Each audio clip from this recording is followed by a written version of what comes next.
Computer games and comic books. It would be difficult to talk about broadly understood escapism without mentioning at least one of these means of creative expression. There's no wonder that the electronic entertainment industry has always had a lot of respect and affection for the worlds, characters and events portrayed on the consecutive panels of graphic novels. One could argue that the sympathy was especially visible in the mid-1990s. Let's go with the most obvious examples here. Sega loved comic books, and their action platformer Comic Zone literally takes place on the colorful pages and is quite amazing.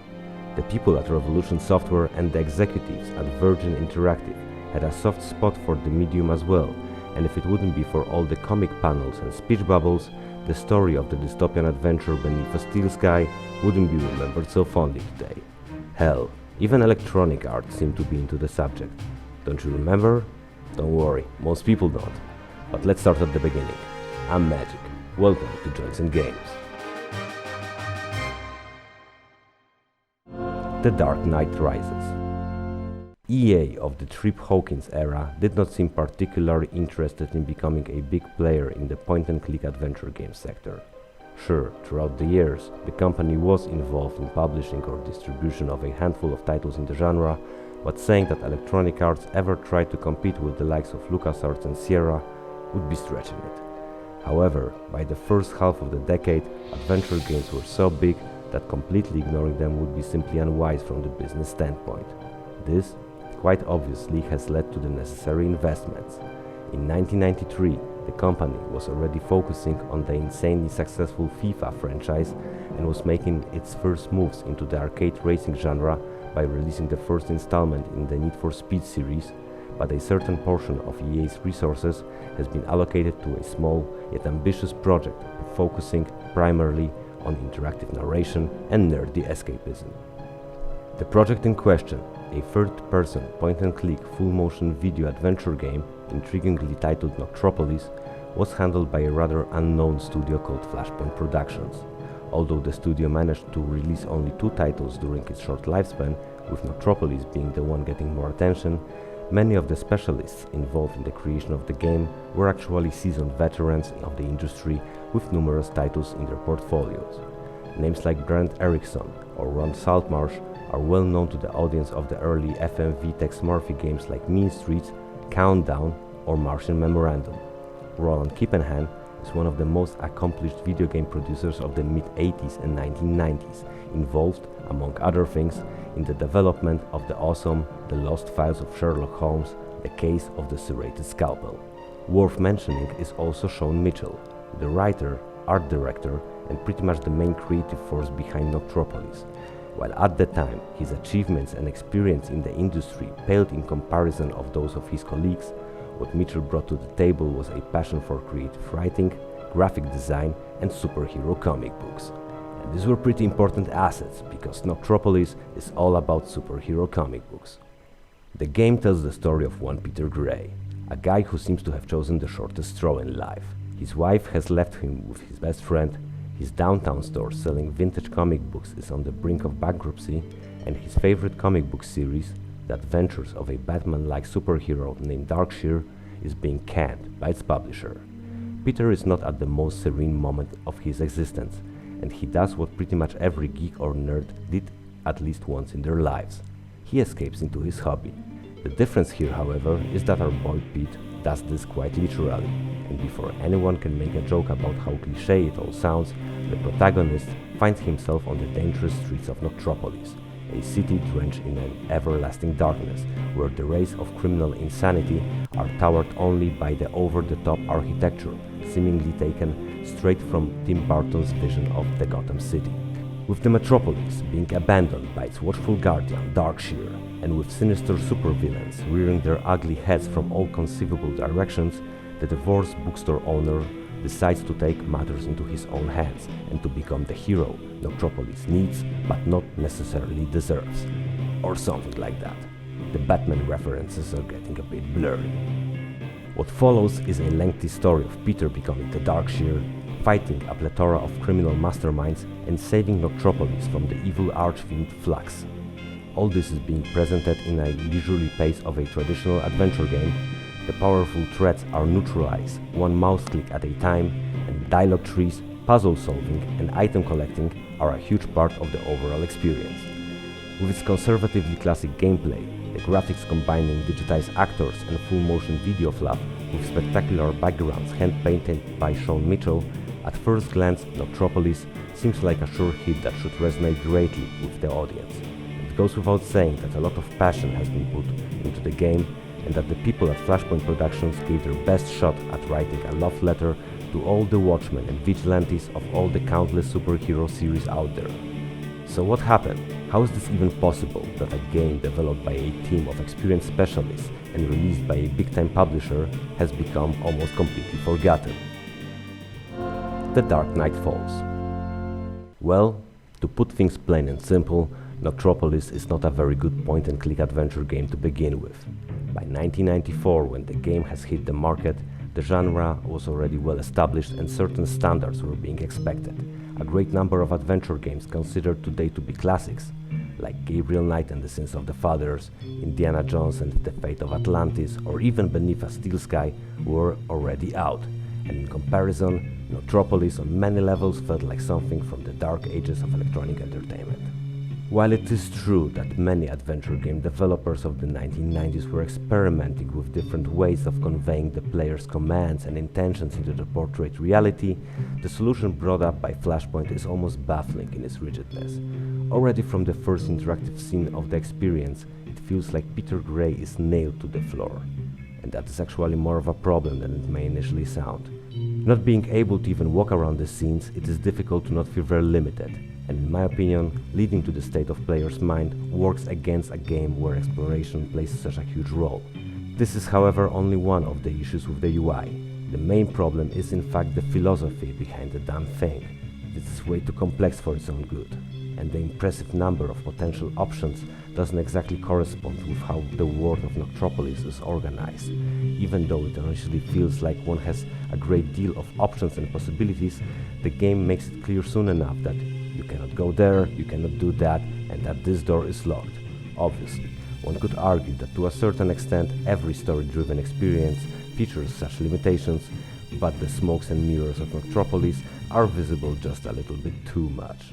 The graphics are a bit of an odd choice too. While I don't mean to bash on the quality of the digitized Betacam footage of the performing actors, and I do take into accordance that Noctropolis is a product of a time before readily available video editing tools, the combination of comic book backgrounds and live actors seems a bit weird from the story or even aesthetic standpoint. I mean, sure, it makes sense for Peter to be played by an actor as he is rooted in reality, but I just cannot shake the feeling that the actual citizens of Noctropolis should be rather drawn and animated because they belong to the comic book world. You know, like in the 80s Take On Me video. Then again, maybe the developers at Flashpoint Productions were trying to avoid comparisons to movies like Who Framed Roger Rabbit. I don't know. Although Noctropolis is inspired both by traditional adventure game graphics and the FMV approach, it doesn't really excel in any of those regards. As a traditional point-and-click experience, the adventure of Peter Gray is just too rigid and too limited to work as intended. As a FMV title, Noctropolis is simply not impressive enough, not campy enough, and there are too few scenes of actual FMV. Originally planned for a floppy release and featuring somewhat choppy, low-quality video sequences reminiscent of the Sega CD releases, the game couldn't really hold a candle to the genre-defying Under a Killing Moon, which was published a mere month later and which got pretty much all the attention of both press and the audience of the year 1994. As a result, at the time of its release, Noctropolis both felt and looked a bit obsolete, however with occasional hints of greatness, a bit as if a group of people from the past made a game aimed at the future. But hey, at least there's some schlock and unexpected nudity, and that's always great, right? Right. One of the big selling points of Noctropolis was the inclusion of the actress Hope Marie Carlton, mostly known from her appearances in the Playboy magazine and from her leading role in a delightfully cringe-worthy 80s action movie titled Hard Ticket to Hawaii. And that's where Noctropolis becomes a bit off for me. While I do appreciate the developers' attempts of adding a bit of edge to the experience, and I do take into accordance the fact that Noctropolis is probably the first game released by EA that has been rated M, It doesn't really change the fact that the sexual portions of Darkshire's adventures are handled without much subtlety and usually seem to come out of nowhere, like, hey, look at some boobs. And that's just kinda silly and immature, you know? Like, it just makes the whole story feel more like a nerd's wet dream than it should be. Is that a bouquet of flowers? Or are you just happy to see me?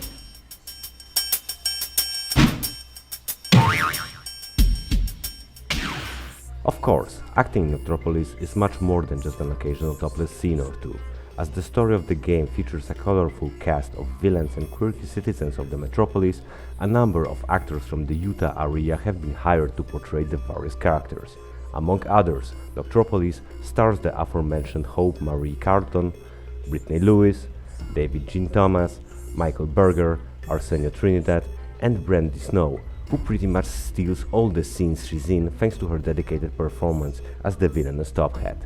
Not all the performances are great or even especially serviceable, but I would be damned if I didn't admit they're quite charming. And it seems that the whole crew had a lot of fun during shooting, and that's always a cool thing to see. What's interesting, the cast scene in the game is the developer's second choice. As the game's FMV segments were originally shot in Hollywood, the game was initially supposed to feature such great names of the B-movie scene like the Queen of Martial Arts, Cynthia Rothrock, or the one and only Fabio. Wow. I mean just wow. Let's talk about the story, shall we? Actually, the whole script could have gone through the reviewing stage at least a few more times. And believe it or not, this is actually quite a weird realization to come to, especially considering that Brent Erickson has stated in his recent interview given to AdventureGamers.com that the story was written and rewritten several times. While I don't have a problem with the initial setting being cliché and formulaic, and actually imagine that this was kind of the whole point, you know, to force the classic superhero story into an interactive experience, I do have a problem with the fact that this whole concept has been executed in such a heavy-handed manner. Both the motivation of the protagonist and the overall flow of the story are downright confusing at times. The endless descriptions show passion of its author, but lack the needed substance. The characters, NPCs and villains talk a whole lot, but say very little. Finally, the relations between the Darkshire and his sidekick, Stiletto, are kind of creepy at times, and a lot of things about the portrayal of Stiletto are just, well, let's just say they haven't aged very well. Hi. Ooh, is that a real gun? I just love a man who'll show me his weapon. And there's the Darkshire. Now, I am not the biggest expert on superhero, but this guy has to be the lamest. By becoming the watchful guardian of Noctropolis, Peter doesn't receive any exceptional powers. His equipment is inadequate for the majority of tasks at hand, requiring constant improvisation with various items found within the portrayed world.